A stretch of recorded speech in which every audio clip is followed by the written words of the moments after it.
श्री राम। पूज्य रणछोड़दास जी महाराज जी ने कहा है कि मन और माया जन्म जन्मांतर जीव के साथ वो कभी नहीं छोड़ती है। अतः प्रभु मन सदैव भगवान राम के चरणों में लगा रहे। उपाय सब विचार बताने की कृपा करें। काम, क्रोध, मन, माना में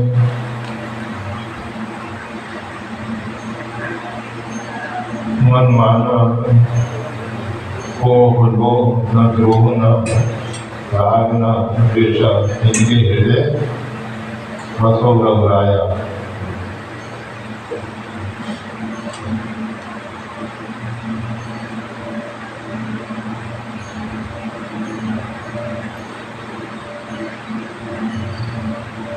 ये जीव जो है परमात्मा का शुद्ध अंश है।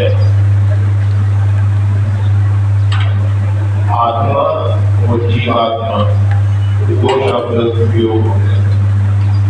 आत्मा जो है परमात्मा का शुद्ध अंश है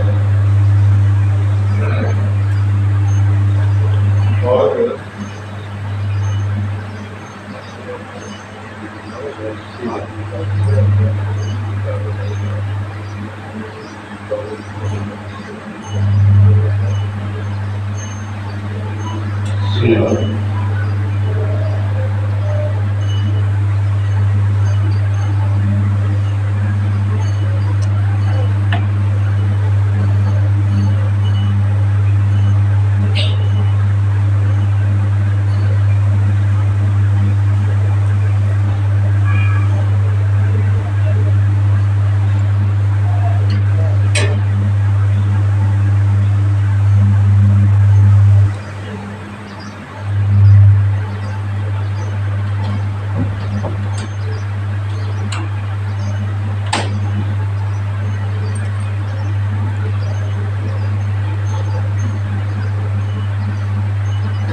आत्मा और जीवात्मा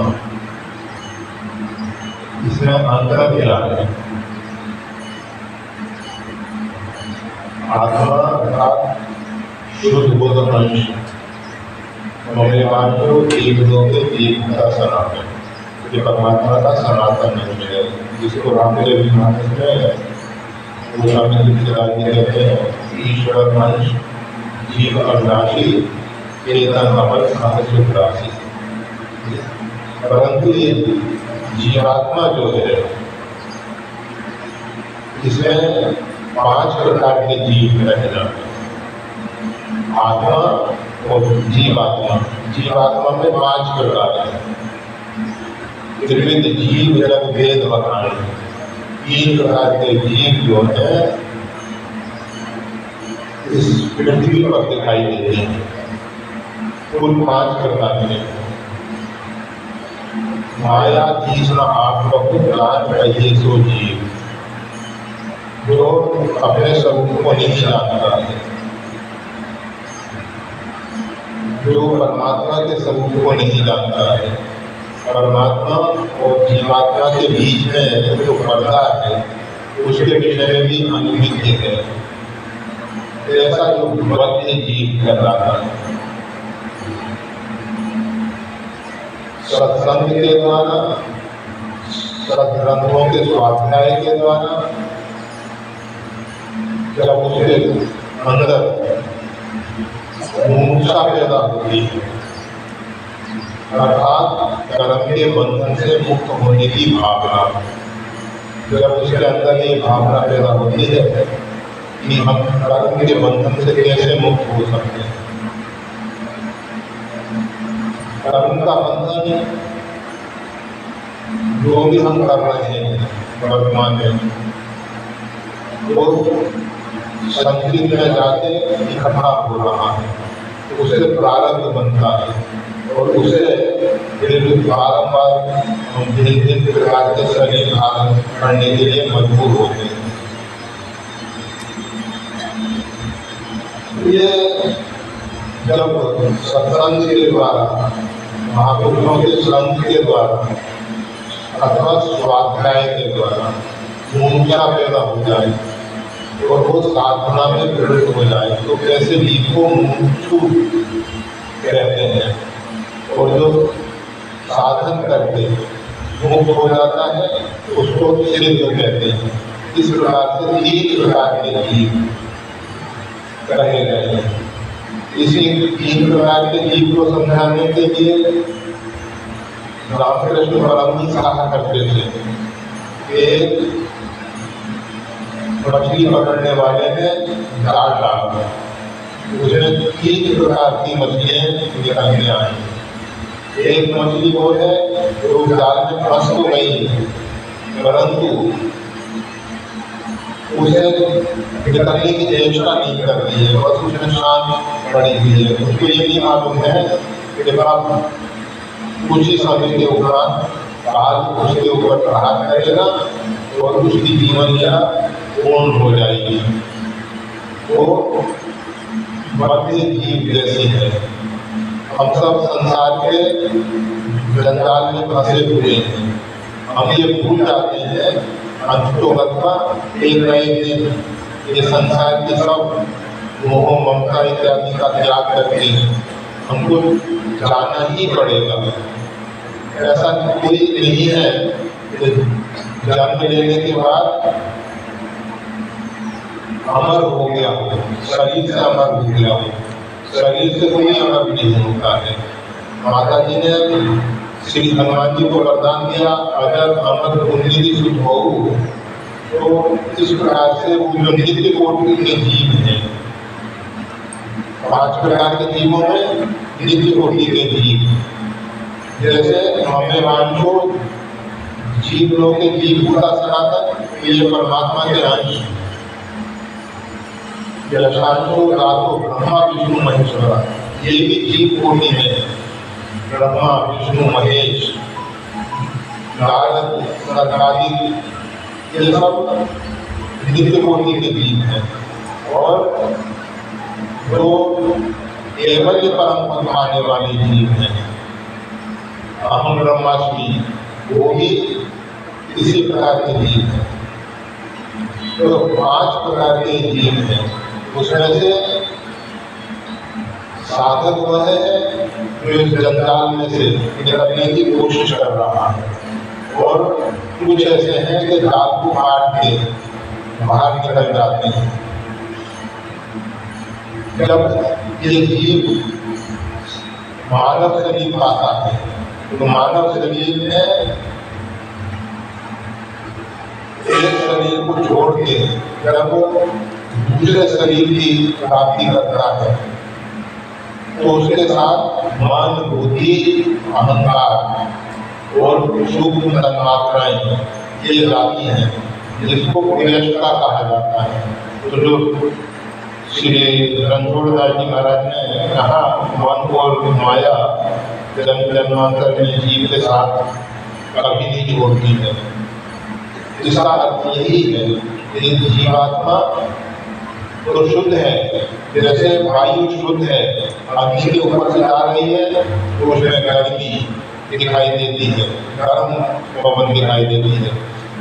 पानी के ऊपर से आती है उसमें शीतलता दिखाई देती है। पवन का गुण शीतलता, उष्णता नहीं है, परंतु उसमें आरोपित हो जाता है। पृथ्वी के ऊपर से जाती है, जहाँ सड़े गले पदार्थ हैं तो उसमें दुर्गंध आ जाती है। सुगंधित पदार्थों के ऊपर से जाती है, उसमें सुगंध आ जाती है। गंध जो है पृथ्वी का गुण है, ये पवन का गुण नहीं है, पर उसमें आरोपित हो जाता है। इसी प्रकार से जीवात्मा तो शुद्ध बुद्ध चेतन है, परंतु ये मन, बुद्धि, अहंकार ये एक शरीर से दूसरे शरीर में लेके जाता है।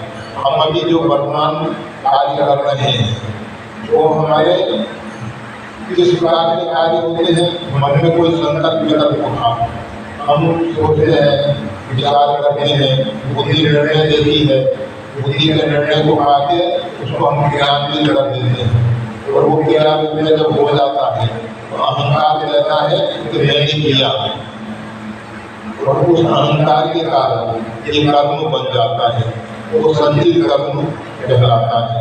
इस प्रकार से कर्म के बंधन में जीव फंस रहा है। मेरे भाई का प्रश्न है कि हम ऐसे कौन से कर्म करें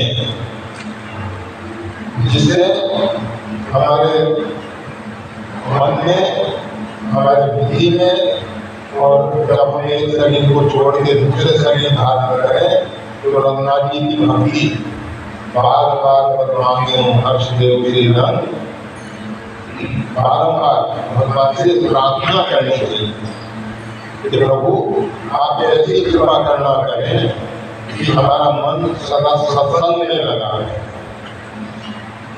जब आपका मन सदा सत्संग में लगा रहेगा, सत्संग क्या है? सत्स्वरूप परमात्मा का नाम, भगवान का चरित्र, भगवान की जो लीलाएं हैं वो सब सत्य हैं। भगवान सत्य है, भगवान का नाम रूप सत्य है, भगवान की लीलाएं सत्य है, और जो महापुरुष उस परमात्मा तक पहुंच चुके हैं, जिनके अंदर अपना व्यक्ति अहंकार मिट चुका है, ऐसे जो महापुरुष है वो भी सत्स्वरूप है। तो उन सबका संग जो है सत्संग कहलाता है।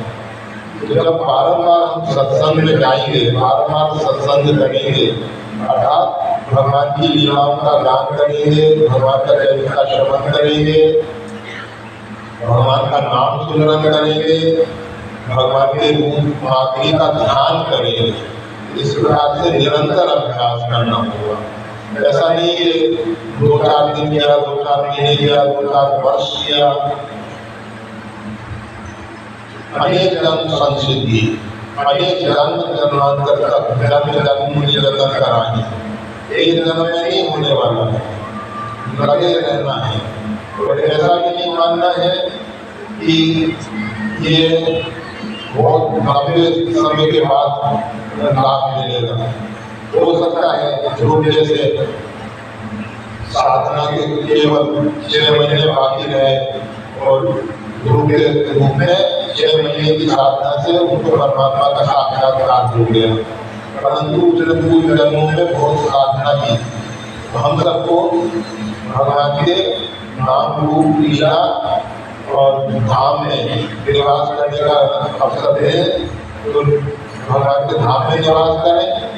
अगर ऐसा नहीं होता है तो अपने मन को ही राम कथा मंदाकिनी अपने मन को ही चित्रकूट बना लें और राम कथा मंदाकिनी में प्रभावित हो और भगवान श्री सीताराम की अलग अलग रूप में विहार करें, विचरण करें।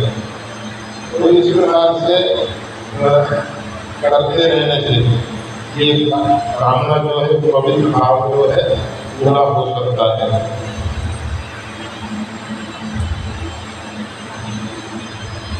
काम क्रोध मद मान न मोह, लोभ न द्रोह न राग न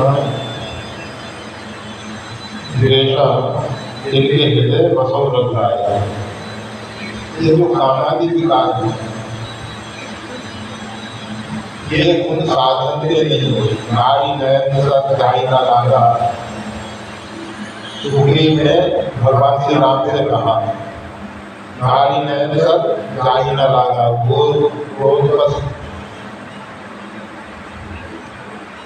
नारी नयन सत गाय न लागा,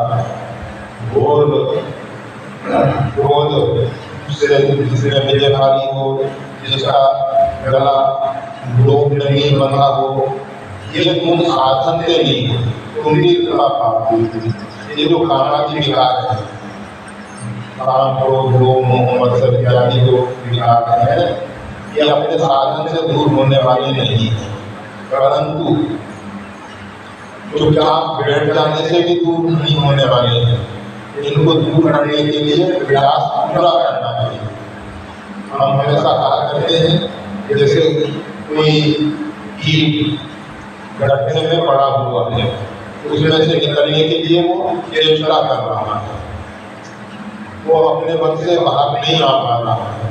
परंतु जब कोई व्यक्ति देखता है कि जीव बारंबार गड्ढे से बाहर आने की कोशिश कर रहा है, तो वो एक लाठी रख देता है और उस लाठी के सहारे, बांस के सहारे वो जीव बाहर आ जाता है। इसी प्रकार से जब हम कामादि विकारों से बचने के लिए उपाय करेंगे, साधन करेंगे, भगवान से प्रार्थना करेंगे, नाम जप करेंगे, तो भगवान हमको लाठी रख देंगे। लाठी रख देने का हमारी भगवान के नाम रूप लीला धाम में रुचि हो जाएगी, अनुराग हो जाएगा, तो उसमें रस की अनुभूति होने लगेगी। और जब उसमें रस की अनुभूति होने लगेगी तो हम उस बांस के सहारे, लाठी के सहारे बाहर आ गए। तो होता ये भगवान की कृपा से है, परंतु कुछ हमको करना है। शेष भगवान की कृपा कर देगी, हमको तो केवल भगवान के नाम रूप लीला धाम में लगे रहना है। तो इस प्रकार से करने से, साधन करने से ये मन जो है इन विकारों से बच सकता है। और भगवान का जो अंतःकरण, हमारा अंतःकरण है, तो हम हृदय भवन प्रभु दोरा, तो स्वामी तुलसीदास जी मेरे पत्रिका में कहते हैं कि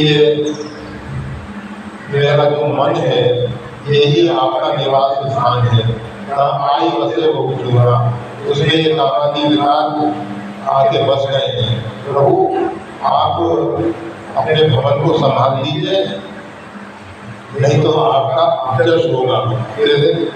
राम जी के भवन को चोरों ने, तस्करों ने, बदमाशों ने लूट लिया, तो इसलिए आप कृपा करके मेरे मन मंदिर में विराजमान हो जाइए। मेरे पत्रिका, गोस्वामी तुलसीदास जी की विनय पत्रिका, सूरदास जी की विनय पत्रिका, ये बहुत अच्छे पवित्र ग्रंथ हैं।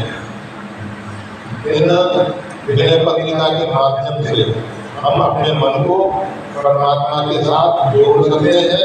और एक बार अगर मन राम रंग में रंग गया तो फिर इसे सूरदास की काली कमरिया चढ़े न दूसरो रंग, मन जिस रंग में रंग जाता है फिर इसमें दूसरा रंग नहीं चढ़ता है।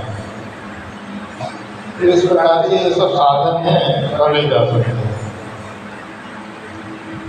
मन बार बार प्रयास करने के बाद असमर्थ हो जाता है। मन को मजबूत करने का उपाय क्या है?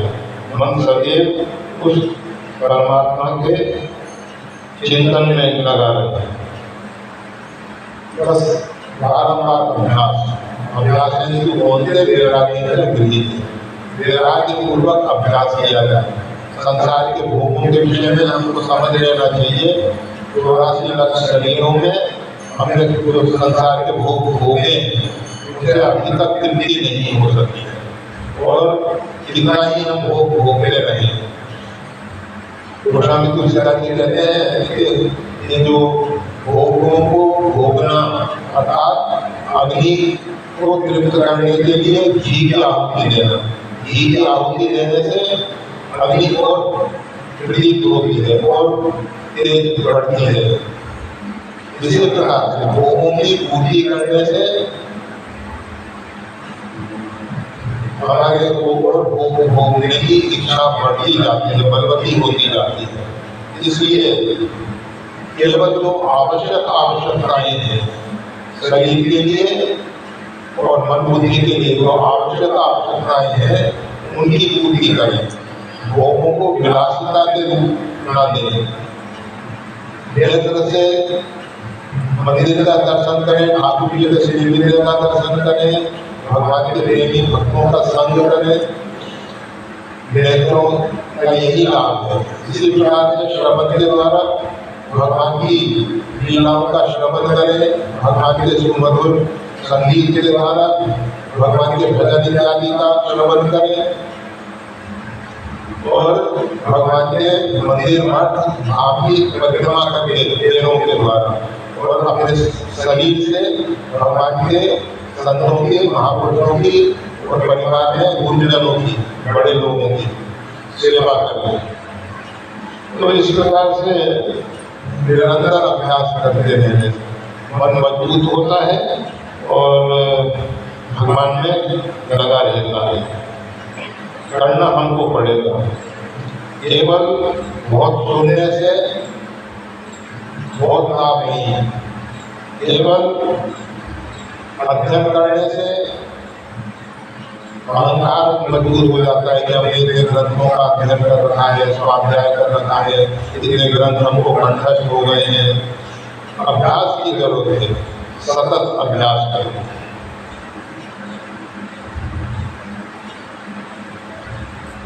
आपके सानिध्य में हम सभी को कई साल बीत गए, परंतु हम लोगों में राग द्वेष इतना भरा है कि जो व्यक्ति आगे बढ़कर सेवा लेते हैं उनका सम्मान नहीं करें, ठीक है, परंतु असम्मानित तो न करें।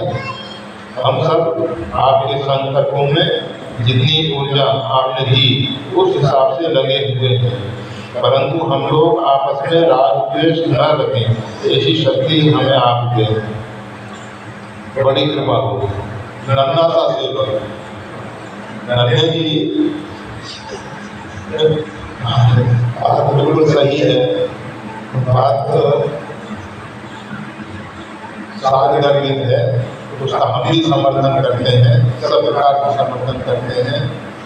जो सत्कर्म कर रहे हैं उनको हम सम्मान नहीं दे सकते। पहले तो उनको सम्मान देना चाहिए, उनको सहयोग देना चाहिए, उनका सहकार करना चाहिए, जिस भी प्रकार से हो सके वो सत्कर्मों में आगे बढ़े।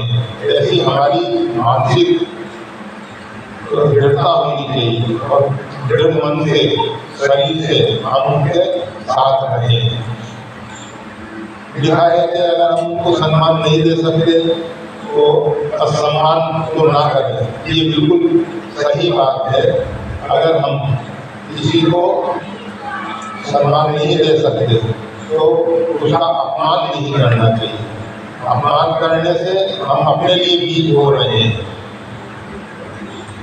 भगवान की आराधना उपासना करने से भगवान के जो दिव्य गुण है उसमें अमानी, मानवो, मान्य, विष्णु सहस्त्रनाम में भगवान के नाम आए हैं। ये नाम क्या है? विशेषण है। ये जो भगवान के विशेषण है ये साधक में भी आ सकते हैं। भगवान की आराधना उपासना करनी चाहिए और उनसे ये सद्गुण हमारे अंदर प्रवेश कर जाएंगे। दूसरों को हमें मान कर आप हमारी, दूसरों को मान सम्मान दें और मान सम्मान की अपेक्षा न करें, परंतु अपमान करना यह आपको अनेकों बार बता दिया गया है।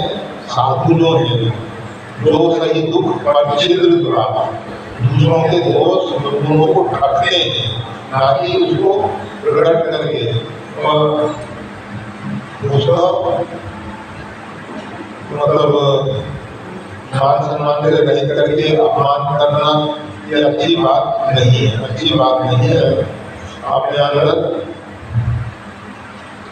साधुओं के कुछ तो गुण आए, मतलब दूसरों को सम्मानित करने का भाव बने और दूसरों के दोष दुर्गुणों को ढके। इससे इसी का एक निंदा हो जाता है। जब हम पीठ पीछे किसी के दोष दुर्गुणों का वर्णन करते हैं, मुख्य अगर किसी के दोष दुर्गुण का वर्णन कर रहे हैं तो ये उसका अपमान हो गया। और जब हम पीठ पीछे किसी के दोष दुर्गुण कहते हैं तो वो निंदा हो जाती है। और निंदा जो है, वैसे कबीर साहब तो कहते हैं निंदक मेरे राखिए आंगन फूटी छवाए। निंदक को अपने भवन में ही, अपने प्रांगण में ही अच्छी वातानुकूल व्यवस्था देकर रखना चाहिए, जिससे वो हमारे दोष दुर्गुणों को देखे और प्रचार करें। हम कम से कम लोक भय से, समाज के अंदर प्रतिष्ठा के भय से हम डर कर अपराधों से बच जाएंगे। परंतु निंदक आप देखते हैं, कोयला जो है सोने को तपाता है, परंतु सोना तो कुंदन बन जाता है और कोयला जल के खाक हो जाता है। तो दूसरों के दोष बिल्कुल देखने वाले, निंदा करने वाले और अपमान करने वाले ये नष्ट हो जाते हैं, बर्बाद हो जाते हैं।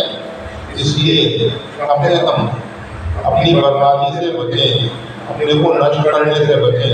भगवान ने जीवन दिया है, इसका पूरा सदुपयोग करें।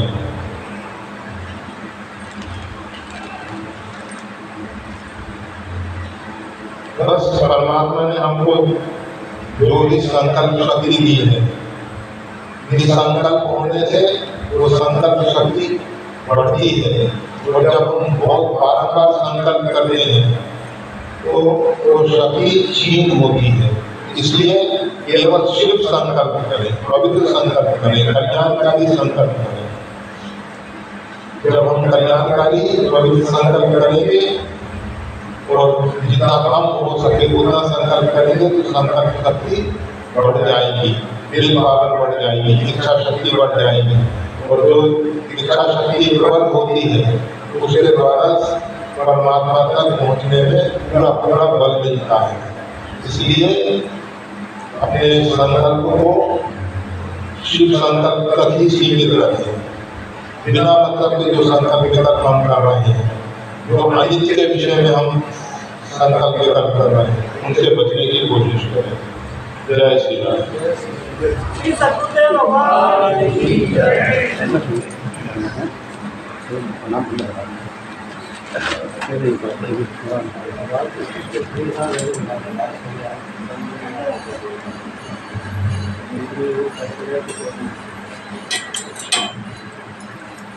याद चलती काम रहता है इसकी रक्षा का पाठ पढ़ती है क्लास 8 में, ठीक है। तो राम रक्षा स्तोत्र है, उसका पाठ करो और भगवान का नाम 11 को जपा।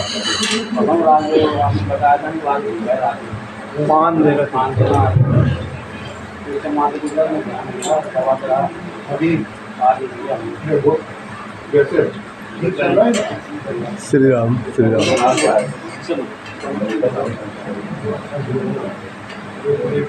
श्री सतगुरुदेव भगवान की जय। जय श्री राम।